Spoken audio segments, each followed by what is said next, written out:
4 things you should never do with your credit card if you wish to maintain a high credit score. Number 1. Never spend more than 30% of your credit limit. You see, there is a term called CUR, credit utilization ratio. It's nothing but the total amount that you have spent over the total credit limit that you have. And this ratio is extensively monitored by both banks as well as credit bureaus to understand your credit appetite. And whenever you breach the 30% threshold that they have set, they treat you as a credit hungry monster and start deducting your credit score. So what's the solution? Use more than one credit card. You see, the limit of 30% is applicable to every single credit card you have. So if you have multiple credit cards, make sure that you use them up to the 30% limit. And number 2, ask your bank to increase your credit limit so that the corresponding 30% threshold also increases. If you have been very regular with your repayments, then it's very likely that your bank will agree to increasing your credit limit. Number 2, never close your credit card even if you're not using it. You see, your credit card affects your credit score in 2 ways. 1, the overall credit limit that's available, and 2, the length of the credit history. And credit bureaus monitor only those items which are currently open. So the minute you close any of your credit line, the corresponding history as well as the limit falls. That's the reason you should never close your credit card. So here's what you can do instead of closing your credit card.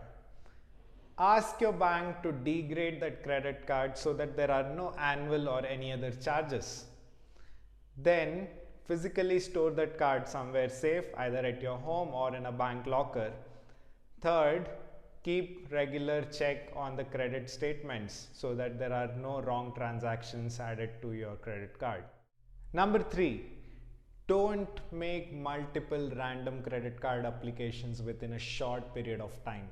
Your credit score can be inquired and viewed by multiple parties, including you. So the credit bureaus have introduced 2 types of inquiries. One is soft inquiry and second is hard inquiry.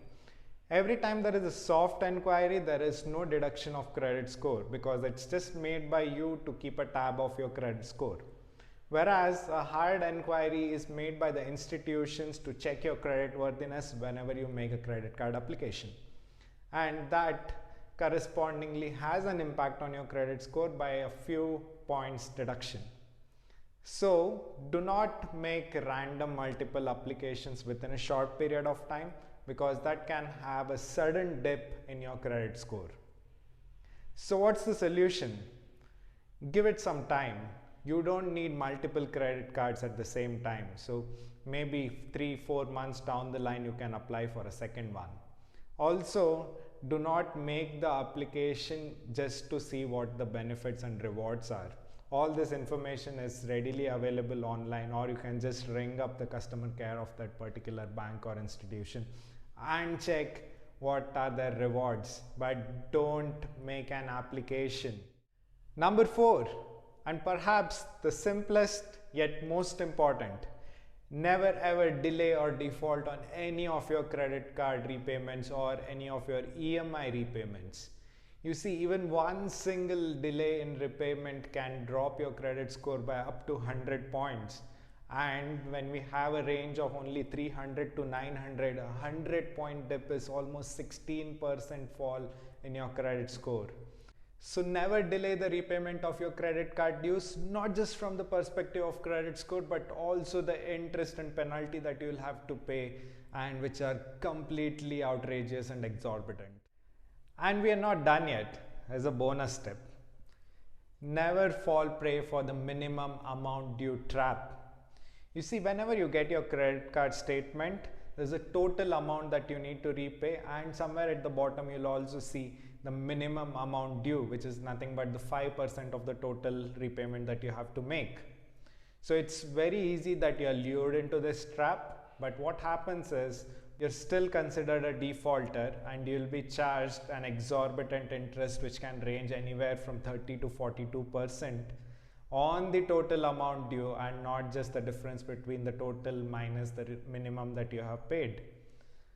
Also, since you are a defaulter, the obvious thing happens, your credit card takes a sudden dip which you'll never like. Thank you for watching. If you like this video, please like, share and subscribe.